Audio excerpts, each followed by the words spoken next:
Porbandar local crime બ્રાન્ચે harbour marine police station વિસ્તારમાં મોટી કાર્યવાહી કરી છે, જેમાં પોલીસે ઓડદર ગામ નજીકથી વિદેશી દારૂ અને બિયર ભરેલી એક સફેદ કાર ઝડપી પાડી છે. આ કાર્યવાહીમાં કુલ ₹8,25,000નો મુદ્દામાલ જપ્ત કરવામાં આવ્યો છે. લોકલ ક્રાઇમ બ્રાન્ચને બાતમી મળી હતી કે ઓડદર ગામના રસ્તેથી એક સફેદ ક્રેટા કારમાં દારૂનો જથ્થો લઈ જવામાં આવી રહ્યો છે. આ બાતમીના આધારે લોકલ ક્રાઇમ બ્રાન્ચના પીઆઈ કાંબરિયા સહિતની ટીમે વોચ ગોઠવી હતી. ત્યારે પોલીસને જોઈને કાર ચાલકે પોતાની કાર ઊભી રાખી હતી અને અંધારાનો લાભ લઈને નાસી છૂટ્યો હતો.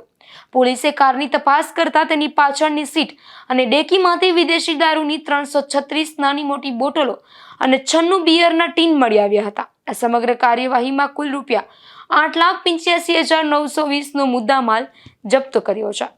વિપુલ પોપટ સાથે અશોક થાનકી, ગુજરાત ન્યૂઝ, પોરબંદર.